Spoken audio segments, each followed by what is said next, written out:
Behind the Steel Curtain family of podcasts.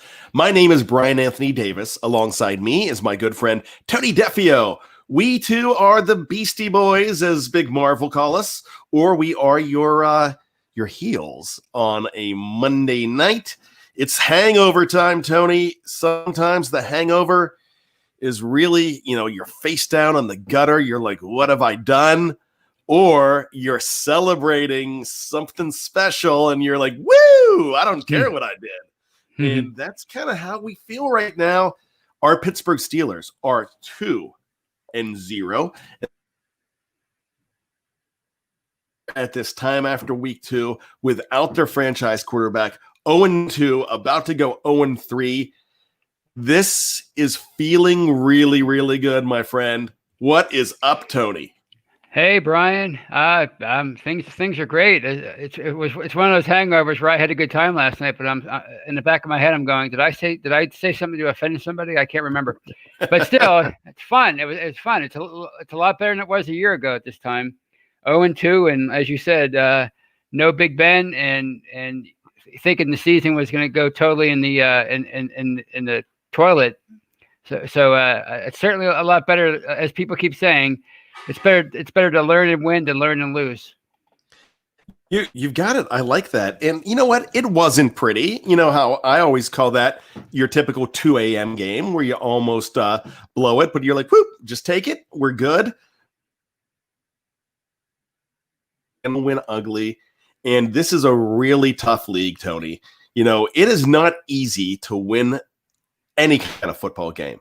Whether you're coaching Pee-wee, whether you're coaching JV, high school, college, pros, those guys all come to play. And it's not easy to win those games. That's why we have only had one undefeated team in the history of. We've only had one of them. Right. And that's a tough thing to do. We've almost had another one, and the final game, they went down. So you know what? I'm feeling good about it. I am going to take these Steelers, and I'm going to look at our title, and I'm going to say this. Let's iron out those kinks, and this is going to be pretty special, Tony. Yeah, I mean, no preseason games. You have a franchise quarterback, a 38-year-old quarterback coming back from major elbow surgery. He has basically 5 new weapons, or 4 new weapons anyway, 4 new passing targets that he has to get used to, that he has to learn how to work with. So, it's a work in progress, but they got through it. And that's really the bottom line is, yeah, there's some things they have to clean up, but 2-0 is a lot better than 1-1 or 0-2. So let's take the win, be excited about it, and say, hey, there are 14 regular season games to go. Take it one by one. The Watt family reunion is next week against the Houston Texans. And what's that? Expect to see a coverage-heavy defense against Houston because that offense is trash. Mark Tobin says, we may be 2-0, but we have played terrible. Should have won by 30. Fire Tom.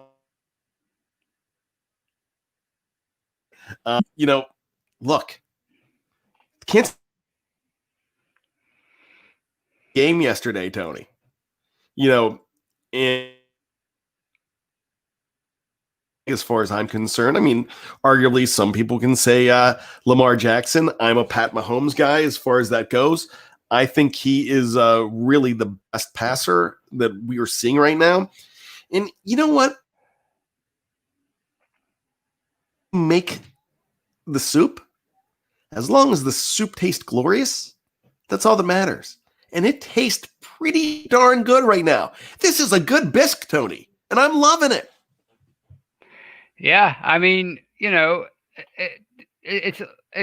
quarterback has thrown 5 touchdowns and 1 pick in 2 games, and the defense, yeah, they've had their issues. There's no question about it.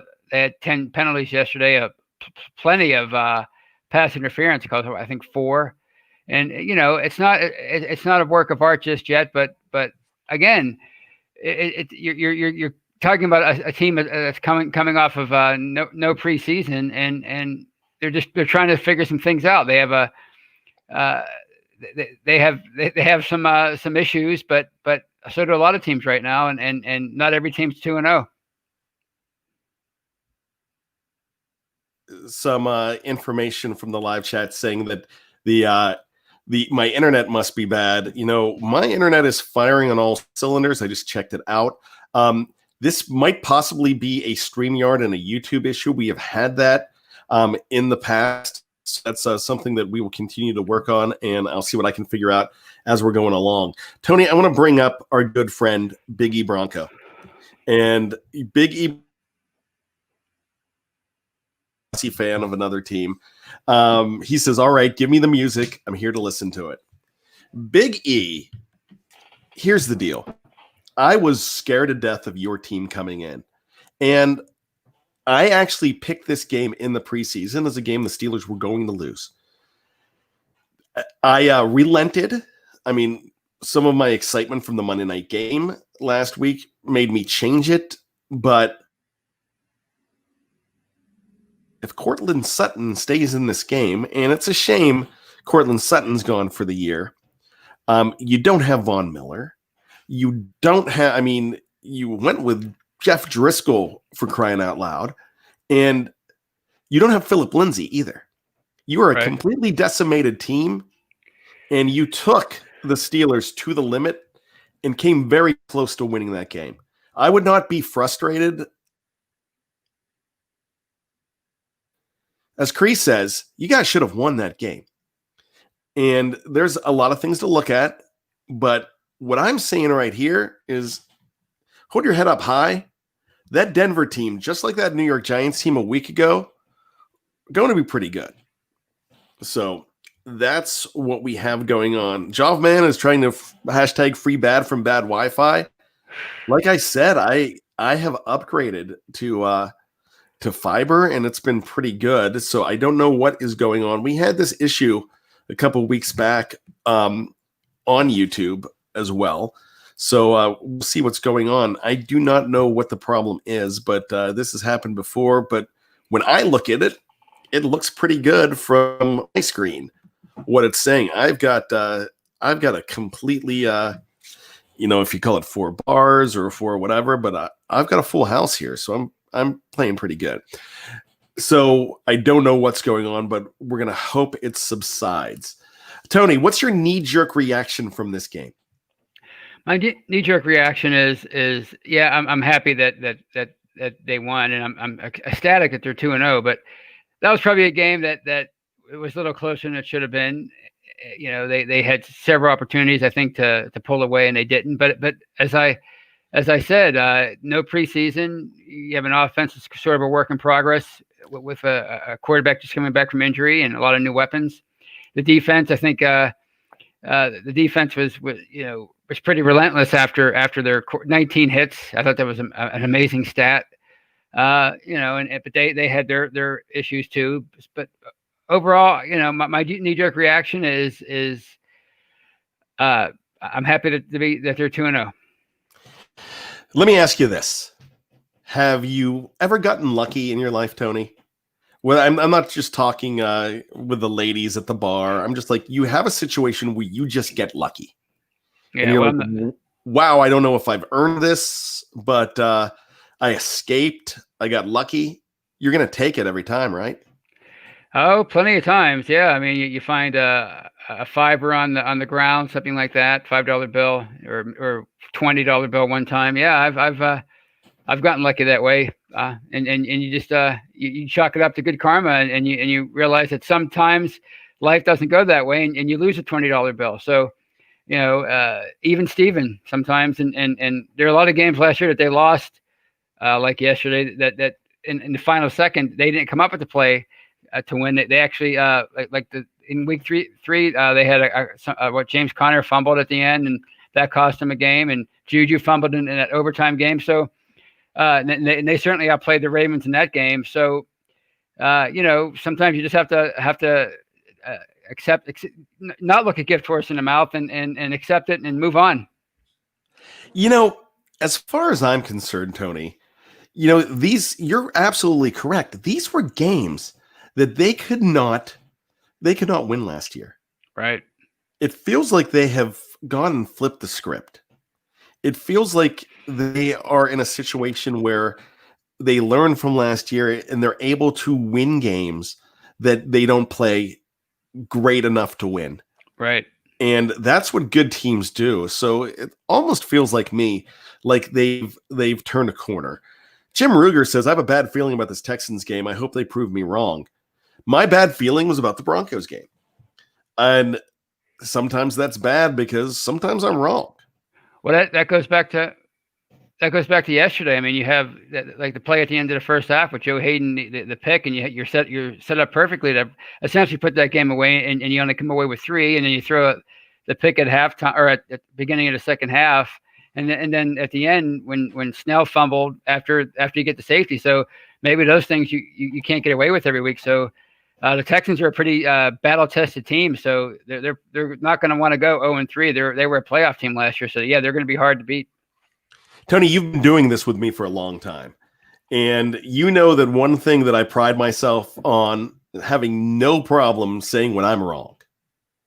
And I'm wrong about something. I preached it completely last week that this is Benny Snell's time. James Conner's done, more or less. And boy, am I wrong. Because you cannot put the ball on the ground. He got lucky. If Juju doesn't bail him out in week 1, we might be crying the blues. Yesterday, they had a chance to go ahead and knock this team out, and that fumble killed them. Right. So I will say this, that I thought I was a little premature on the James Conner is done because he came back strong. Now, was that a perfect James Conner game? He had a pretty good grade from Pro Football Focus, but I don't think that was a perfect James Conner game. You could throw some other things into the equation. The right side of the line, it's going to take them time to go ahead and run block better. I thought, and as our new friend Kevin Dotson said, I thought I pass block better than I ran block than my run blocking. So all I'm saying, and Donald Nolan says, Conner played well for the most part, being injured and all. So this wasn't the perfect game from Conner, but it was pretty good. And when you reel off a 59-yarder and there's more time on the clock, and if they did not have to kneel, there's 5 minutes on the clock, he's taking that in for the score.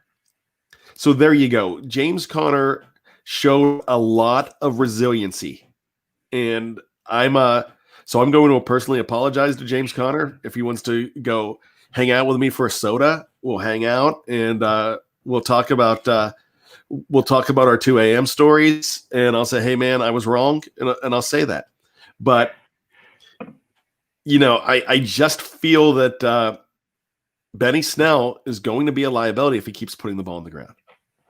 Yeah, in fairness, I think based on how he finished up last year, meaning Snell and how he looked last week, and you combine that with the problems that Conner had essentially since the end of 2018 with injuries all the way through last year, and then into week 1, I think it's kind of excusable to jump on that bandwagon last week. But yeah, I was pretty critical of Conner too, and he looked strong yesterday. He really did. He looked strong. He especially at the end when he put the game away with a 5-yard run on first down and then that 59-yard run on second down. So kudos to him. It couldn't have been easy listening to everybody all week say that Benny Snell was the Snell cow instead of the bell cow running back. But he bounced back. As far as Benny Snell, he's a young player. He looks good. He looked good last week, I should say. He looked good at the end of last year, but you can't fumble. You can't have that. Injuries are bad enough that when you're known for injuries as a running back, but being known as a fumbler is that's a certain way to stay on the bench. So yeah, he's got to clean that up. So let's go ahead and bring up a couple comments here. AJ Gavin Anthony says, bad. Jeffrey Benedict said in film study that Connor struggles in week 1 was the offensive line. And I respect the absolute heck out of Jeffrey Benedict. I just really did not think that he was dynamic from the beginning of that game because, and I'm going to contradict Jeffrey here just for the fact that, look, Snell came in and he did run better. But that proposes a question. Was the New York Giants defense, were they primed for James Conner and not Benny Snell Jr., just like the Pittsburgh Steelers were not primed for Jeff Driscoll and were primed for Drew Lock? Now, Tyson Alualu said, hey, man, we were prepared for Drew Lock. I think they need to be prepared for both quarterbacks, just like the Giants needed to be prepared for both runners. But I'm seeing it more and more. When a guy comes in cold against any defense, not the Steelers defense, it seems like he does really well. The king of this was Landry Jones. Landry Jones would come in Ben would get injured. Landry Jones comes in and looks pretty good. We even saw Duck come in and look pretty good when Mason Rudolph got injured. So what I'm thinking is they're just so little of an influence on looking at these guys in the backup position if something changes. And you would think on a professional level that they would be able to handle any quarterback. When your quarterback goes down or a significant player comes down, I don't think that a team should actually not be ready for the backup. They're a professional football team, Tony. Shouldn't that be a break when they knock their quarterback out of the game? Yeah. If you're an elite defense, I didn't get that either. I didn't get that logic. I think if you're a defense, if you knock the starter out, then that should be an advantage for you. You saw that last year when Ben went down and the other two guys came in throughout the year. They did okay at times, but they also had a lot of bad games, and they sure as heck didn't light up the scoreboard. And I don't think at any point they looked as good as Driscoll looked yesterday. So yeah, I don't think that's much of an excuse. I think you have to, especially a team that prides itself on getting after the quarterback. I mean, that's their thing, getting after the quarterback, and they certainly got to Driscoll a lot, even after they knocked Drew Lock out of the game. So I don't know what was going on in the secondary with I know Devin Bush was chasing Noah Fant around the entire game. He certainly didn't look good. Hayden and Nelson had their moments. So I don't know about that. I think if you get to your backup quarterback, the other team's backup quarterback, you should take advantage and step on their neck, so to speak, and snuff them out. I said this on the post-game show. I don't know if you watched it. I made a comment, and I kind of threw Jeff and Dave for a loop because I said the next Steelers offensive coordinator should be John Kreese. Do you know who John Kreese is, Tony? John Kreese. Oh, yeah, from the Karate Kid, right? Played by the great Martin Cove. Finish him! Yeah, finish him. No mercy. No mercy. Yeah, if you ever haven't checked out the new show, it's a good one. My son is running around yelling. He's 13. Strike first, strike hard, no mercy, because he's been watching Cobra Kai. He's going back and he's even watching the dreadful Karate Kid 3. So I mean, he's so excited for it, and so as a family, we have been watching that, and this is the second time I've watched it. It's fantastic stuff. Cobra Kai is great. It's a fantastic show. I just want no mercy. When I watched the Baltimore Ravens in that game against the Houston Texans, they showed absolutely no mercy. They went for the throat. And I made this comment before I watched that game because I finished the show and I went out and watched it. And I was like, wow. So, Tony, let's look at something else. Mark Tobin brings this up. Defensive Player of the Year, TJ Watt. And this is something that if we're going to give a game ball on defense, I think it's definitely TJ Watt. Jeff Hartman said yesterday, pick your poison. Who do you want to kill you? Is it going to be Bud Dupree or is it going to be TJ Watt? Because if you pay way too much attention to one guy, the other one is going to slit your throat. And that's exactly what happened with TJ yesterday. 2.5 sacks. And I got to tell you, I'm not afraid to go out on the limb. And it's very sad to see a guy go down with an injury like Nick Bosa did yesterday. And a lot of guys went down with injuries. Right. When I saw Nick Bosa go out and they said it was a knee and he's probably out for a year. Now, that's not official.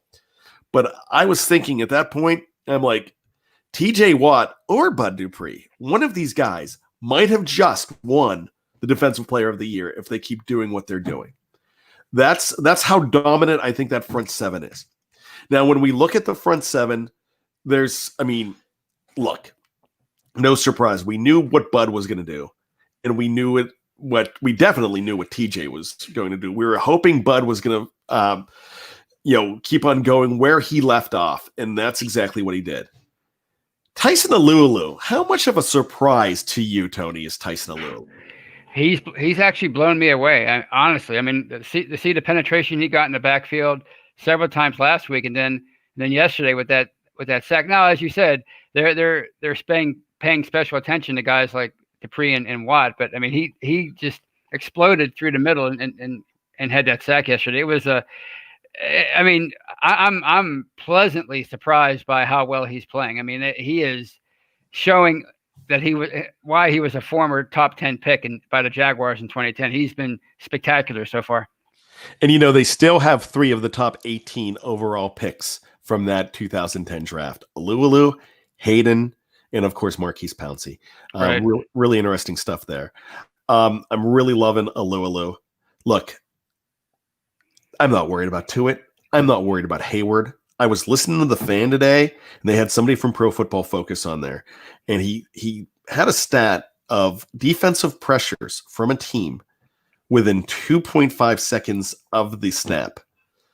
The Steelers have 46 of them. The next closest is 31. That's how quick they are getting to the quarterback, how they're getting in the backfield.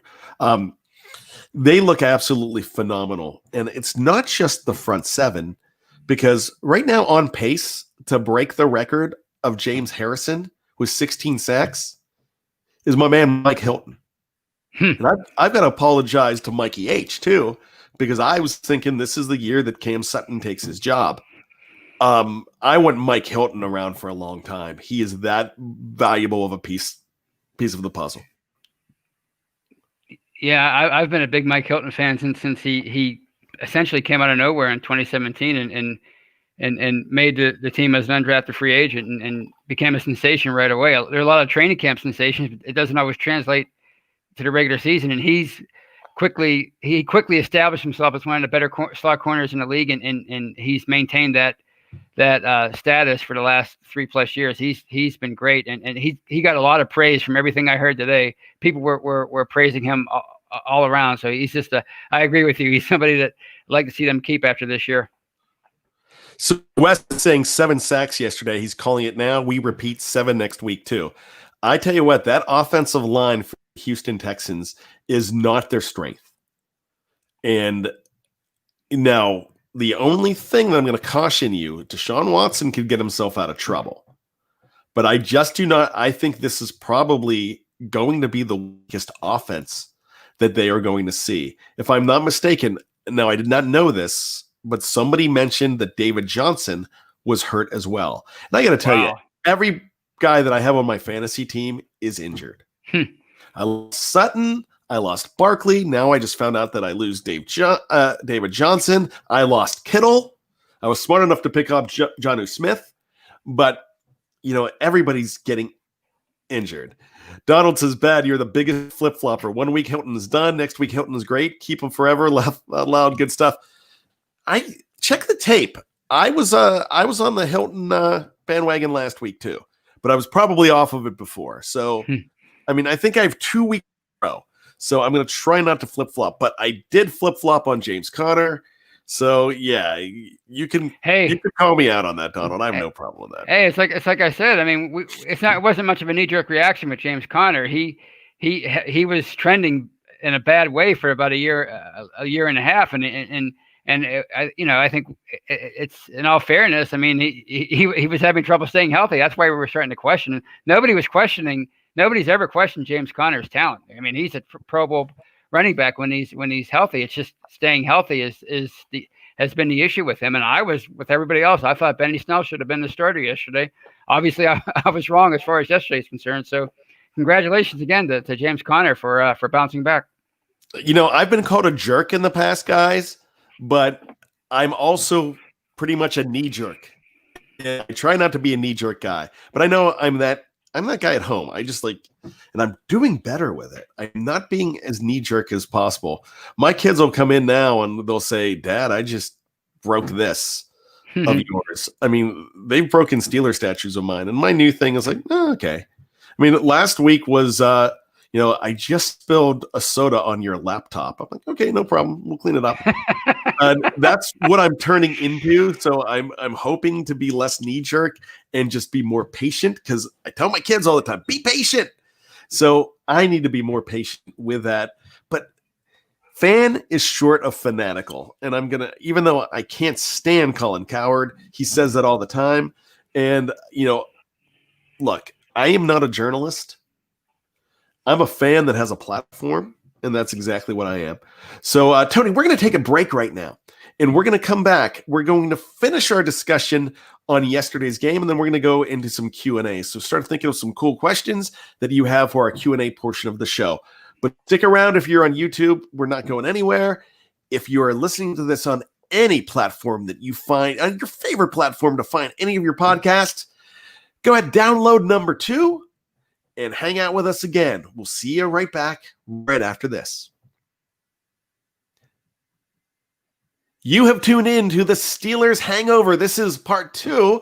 My name is Bryan Anthony Davis. Alongside me is Tony Defeo. We are from BehindTheSteelCurtain.com. We started out writing. Now we're just blabbing whatever we think of Steeler-wise. So, we're feeling good about it. Mark Tobin, I did not know that Cowherd got fired. I know he's no longer with ESPN. He's with Fox now, so if he was fired, I'm not sure, or if he moved on their own. Oh no, I think he's talking about years ago. He's still with Fox. All right. So with that being said, let's get back into it. Now, here is my other knee-jerk reaction. And everybody in the live chat, talk me down from the wall. And Dallas and Ezra, I'm hearing you on Ray. We're going to get to him, I promise you. So here's the thing. Am I too concerned about the secondary, Tony? And not just the cushion on coverage, but all of the pass interference penalties? Because I got to tell you, I looked at most of them, and I wasn't really saying, yeah, we got screwed over like everybody else is saying. So, and I'm usually the guy's like, yeah, we got screwed over. I'm really not seeing it. I mean, I could see on it, like on the Deontay Johnson punt return, that turned out all right because you don't have the Claypool play next. But Cameron Sutton was putting his hands up in the air, looking like he was guilty. Mm-hmm. And I watched it. I thought it was a good call because I did think he hit. I think he pushed him, and I saw it. So, Tony, am I just going a little crazy here? I don't think this secondary's dead. I'm just like, are they taking a step back? And was last year an aberration, Tony? Well, I mean, all we can go on, if you base it off of how well they did last year, it might be, okay, it's only 2 games. But all we can go on for the 2020 season is 2 games. And so far, it's been a bit shaky. Now, somebody mentioned earlier, they're selling out for the blitz a lot. Yeah, they're selling out for the run, I should say, and they're obviously blitzing a lot. So that might be leaving these guys out on an island. They might be giving them a lot of responsibility, and they are talented players. At least guys like Joe Hayden and Minkah and Steven Nelson they all had exceptional years last year. So maybe it's just the fact that the Steelers are selling out for the run, and they're they're blitzing so much that these guys are sort of left in one-on-one matchups. I don't know.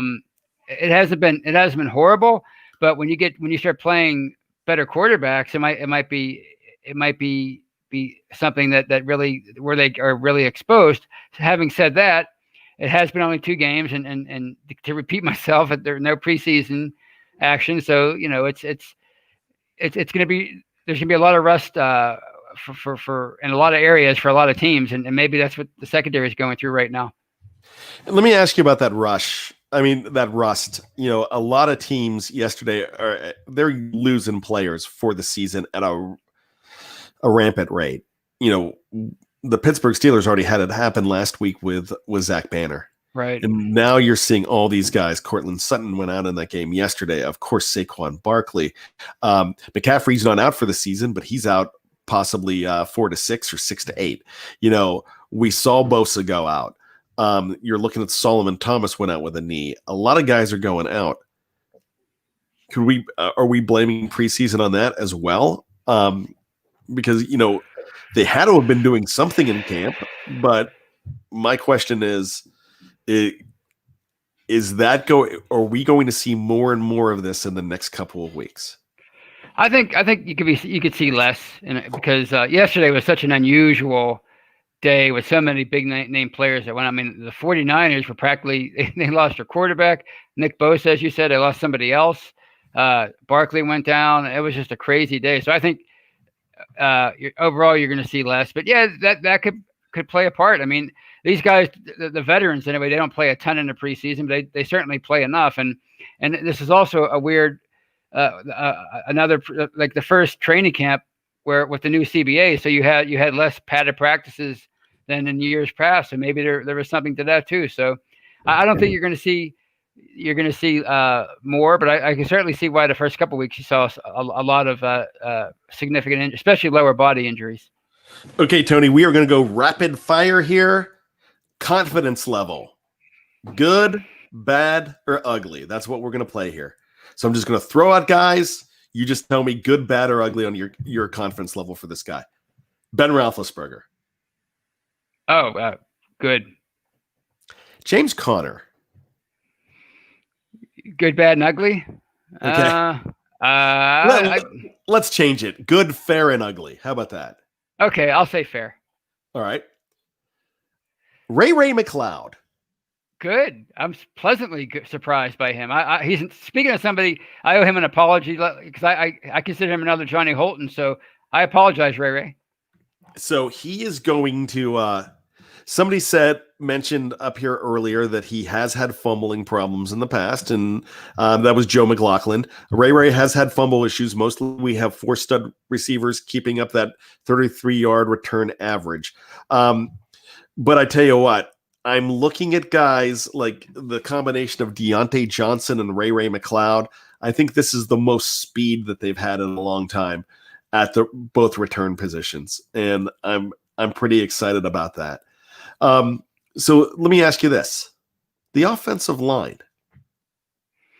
Oh, I mean, I'm good after yesterday. They have 2 youngsters on the right side and do as well as they did protecting Ben. I'm going to say good. I'm flip-flopping from last week. Yeah, I'm my complete knee jerk right now is like, okay, maybe they're okay. The receivers, the top 4 receivers from Juju to Claypool. Good. I love these guys. This is a very unselfish bunch. You have Juju Smith-Schuster, who's not afraid to hit you. He is not selfish whatsoever. You have Deontay, who is as he gets more comfortable, he's going to be very dangerous as well. A lot of people said that Juju needs to stay.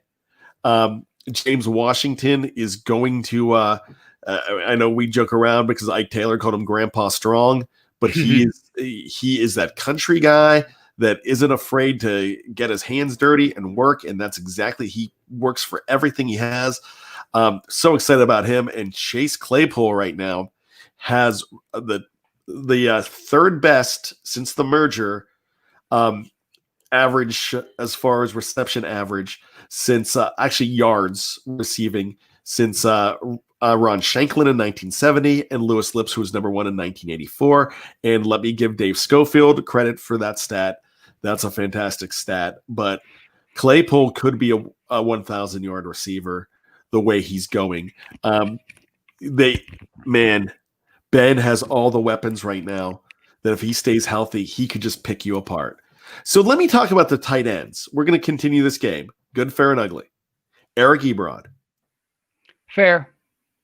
I'm going to say good, because they don't have to go to him that often. I know he had a drop, but as far as everything goes, I'm pretty happy with him. Vance McDonald. I'm sorry, but ugly. He did not have a good game yesterday or the first game. And I love the Vanimal too. But maybe it's time to get a guy in there to add to it. And that might be something that they might be looking at in the future. So let's go ahead and go over to the defense. I'm not going to give every guy here. I'm not going to give the obvious ones. Stephon Tuitt. Oh, good. Because he did not have he had a lot of pressures. He really didn't record tackles, but he seemed to be all over the place. Right. Devin Bush Jr. After yesterday, I'm going to have to go with ugly. He did not have a good game yesterday. But that's just one game, because a week ago we were saying, there you go. We've got our guy. So, I mean, they're going to have bad games, is what I'm going to say. Minkah Fitzpatrick.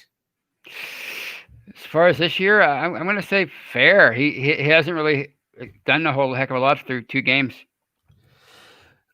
Once again, let's go ahead and caution the fact that this is just from one game that we're looking at, and I'm not talking to you, Tony. I'm just talking to our viewers and listeners.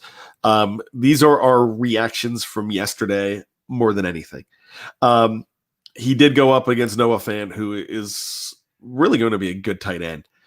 Then Joe Hayden. That's one more that I want to ask you about. I'm going to say fair. What do we do now as far as Terrell Edmonds? He saved the game yesterday. I didn't think he had a particularly good game, but he did save the game. Was that because of scheme, Tony, or was that more because of his athleticism? Well, I mean, they said they wanted to use him more in the box and the play that he saved the game with the sack. I mean, I don't know if that's was he playing safety on that position or in that play? I guess he was. So I don't know if it's scheme. I don't know. I know. All I know is they wanted to be more of an in the box safety. They think that's his strength, and I'm not sure. All right, very good. That was our very first ever good, fair, and ugly, and I just made it up on the fly. So that's why we had to change the name right in the middle of it. But there you go. And Kathy Forrid, I love Kathy. She says even a blind sow finds an acorn now and then. Love it. That's Kansas talk there. Kansas Kathy that's awesome. So as far as everything goes, I'm still celebrating 2-0. Because you know what? It's our job to be worried about the future. We need to worry about the next week. It's our job to, if we came on here and just said, yeah, everything's gonna be fine, they're 2-0. No, we've got to look at this stuff, and that's exactly what we've got to do. But I want to quote, and they're both on the show. Tony, have you had a chance to listen to Touchdown Under yet? Oh yeah, it's really good. So I love me some Matty P and Marky D. Matty Peverell, Mark Davison, fantastic. They have a month of shows in. If you have not downloaded Touchdown Under, or no, let me quote them, Touchdown Under. Mm-hmm. If you have not had a chance to do that, it's fantastic. So they do something called Slinging the Slang. And one thing that they made Australian slang a title the other day. And the title was She'll Be Right. And that's instead of, yeah, everything's going to be all right, she'll be right. That's exactly what they do. And I'm not going to even try with my Australian accent. I'm not going to try to put another shrimp on the bobby because that was really bad. But she'll be right. And that's what I'm feeling about the Pittsburgh Steelers. So let's throw in some Q&A. Let's go ahead and take the next 5 questions before we wrap everything up. So if you've already put it up there, that's I may have missed it, but so go ahead and throw some in. But I will go ahead and look at the last one out there, and then go ahead and put one up there. I have not. Wes is saying Terrell Edmonds did not save the game. Gordon not blocking him saved the game. Well, on the stat sheet, he saved the game. Yeah, you still have to make that play. Absolutely. He does say that Noah Fant is another Tony Gonzalez, and I do really like that claim. I think Noah Fant is going to be good. Since we don't have any questions yet, let me ask you this question here. As of yesterday, who won the big draft day trade of 2019? The Steelers or the Broncos? Or is it a push so far? Because we're talking, they got Drew Lock, Frank Cushenberry, and Noah Fant out of this deal. The Steelers got a man named Devin Bush Jr. Yeah, I mean, I'd have to say the Steelers so far, because they have a guy in the middle of their defense that they were lacking, and their defense is playing, for the most part, lights out since 2019. Bush is still a young player, and he's gonna. He has some growing. He still has some work to do, but he also has shown a lot too over the course of his first 18 games. So I'm going to say the Steelers for now. Kriek has asked, is it time to look at drafting high for the offensive line this upcoming year? Right at this particular juncture, I am going to say yes. That is probably number one on their wish list next year, to get younger and get stronger on the offensive line and do it pretty high. Now, of course, things could happen. And what happens if something happens to Ben and you're in need? If you're in need of a quarterback and they're in position for one. So you never know. But right now, on this date, September 21st, when this is being recorded, I'm going to say yes. Matty Peverell, question: would you prefer to get a 2nd and a 4th round pick next year by trading Dupree, or keep him through till the end of Tony? Take that, because I know exactly where I'm going with this. Oh, well, you have to keep Dupree. I mean, you have a chance to do something special this year, and he's he's not one of your best players on defense, and as you said, he could get some votes for defensive player of the year. That's how well he's played. People forget TJ Watt had a great game, but Bud Dupree caused a sack. He knocked Drew Lock out of the game, and he forced a fumble. That's the second time that he's created a turnover in 2 weeks. So, 2nd and 4th round picks. I mean, I would have to stick with Dupree until the end of the year. As the podcast producer of Behind the Steel Curtain, Maddie, for asking that question, I have now demoted you. Now you are now on Steeler Cribs, our new show that's coming up, where you're talking about Steelers apartments. I'm just joking, buddy. He could redeem himself he's from Australia. If he gets me Alex O'Loughlin's autograph, I'm a big Hawaii 5-0 fan. It'll be all square. Hawaii 5-0. Yeah, it'll be square. It'll be square. So there you go.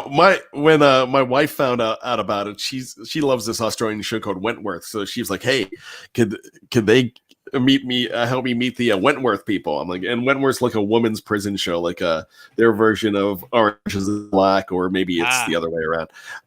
But no, I'm kidding, Maddie. She'll be right, mate. There you go. Hey, it's getting better. Dallas Quinley says, are the players playing harder for Ben or for Tomlin? I think they're playing harder for Tomlin. I mean, I think he has a way of rallying that locker room, like few coaches in the NFL. He keeps his teams together. I think they're playing for themselves first. I think they are still playing for Tomlin. I think they're playing for Ben as well. But I'll go with your answer on Tomlin as far as that goes. Let's see. Any more questions here? Maddie says, redeem myself. You'd rather not get another Claypool and Dotson. Interesting. Now, here's the thing on this, Maddie. I mean, my answer to this is you've got a window. This could be a Super Bowl year. You've got a lot of guys that are going to be gosh, they are going to be off of this team next year because of the salary cap going low. This is the year that you ride one of the best, not the best, but possibly one of the best bookend linebackers, bookend edge rushers in Pittsburgh Steelers history, and I think you've got to run with it. Yeah, and you could also get another Sezquez Golson and name any other fourth-round pick that gets cut every other year. You know, I mean, you just never know. You're throwing. Sorry, I didn't mean to interrupt, but you're rolling the dice there with that. No, but I am kidding. That was a good question, though, buddy. Joe McLaughlin, do you think Minkah looks out of sorts? I think they're being left on an island. I think Minkah is going to be fine. But I said this yesterday, Tony, if the season ended after week 2, he's not a Pro Bowler. He's not an All-Pro. But I think by the end of the season he is. This is we're ironing out the kinks. Just iron them out. Ryan O'Toole, this is going to be our last question here. 60 sacks for the season, over or under? Tony, take it. Right now, I'm going to go over. I'm going to go over too.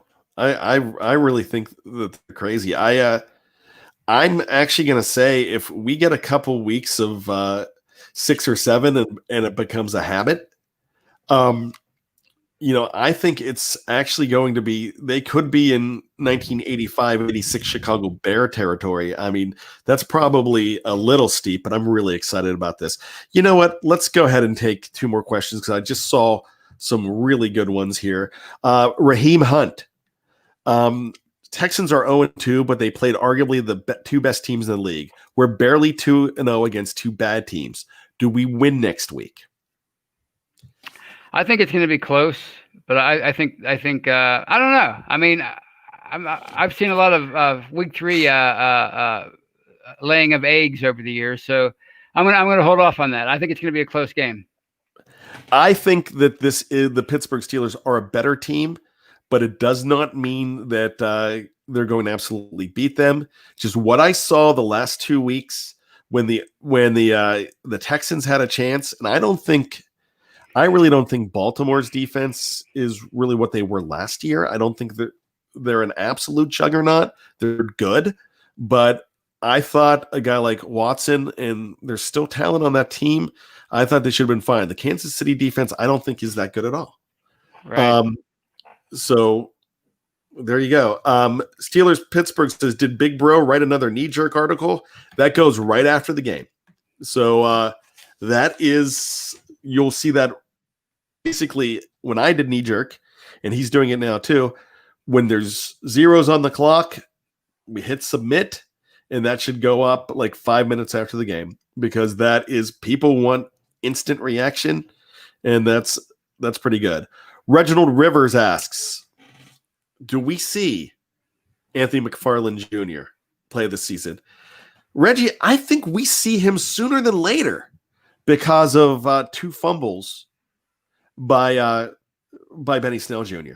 So McFarland Jr. is going to get more of a chance with struggles from Benny Snell Jr. I'm not saying it's next week, but yeah, we're going to see him sooner rather than later. I think you're going to see him by week 6. So with that being said, Tony, Alfred Fustagi, who sent me an email last week, and I saw that, Alfred. I will be getting back to you. What's one key statistic for the Steelers to win versus the Texans? What do you think the most important thing next week is? Oh, it's got to be takeaways. I mean, as Jeff posted yesterday, they've turned the ball over 25 straight games. Now they're very good at taking the ball away, but they're also pretty bad at giving it away. So I think if they can win a turnover battle, if they can not turn the ball over, I think they'll get 2 or 3 of themselves, and that might be good enough to win. Okay, now this is the last question because I really love. I wanted to cut it off, so I'm going to cut it off after this because I like this one too. But I'm going to change the question from DJ2YT only. Instead of which streak do we break first, not scoring 30 or not turning it over, which one's more important to you? Not scoring 30 points, not turning it over? I think not turning it over. I mean, you saw that yesterday. You know, you can you have a chance to put a team away, and you throw the pick by Ben early in the first half that you're up by 14. If you get 3 there, the game's probably over. Or in the fourth quarter with Benny Snell, you just got the safety, and it looks like you're going to be on easy street, and you turn the ball right back. So yeah, I think it's turnovers. So I am going to answer that question now, DJ 2YT only. I'm thinking that they're going to go ahead and score 30 first. In fact, I really think they could do it this week against the Houston Texans. They could do that a whole lot quicker. I think they're still going to iron out the let's just say I think the preseason is going to last 4 games. I don't care as long as you're 3-1, 4-0 in the preseason. I would prefer 4-0.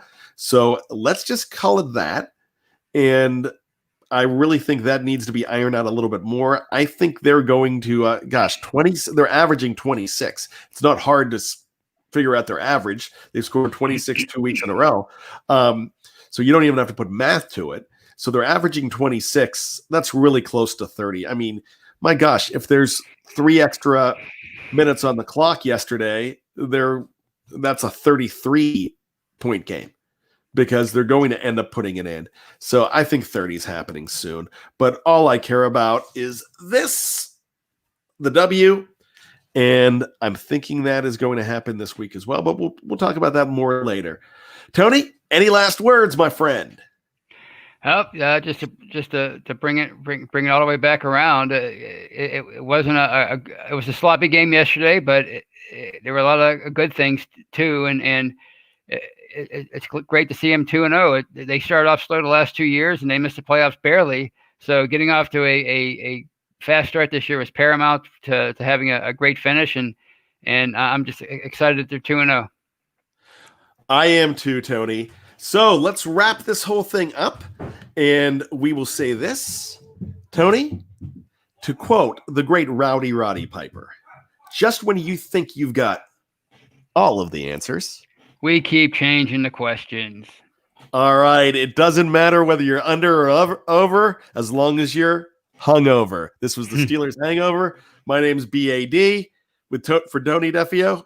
We'll talk to you later.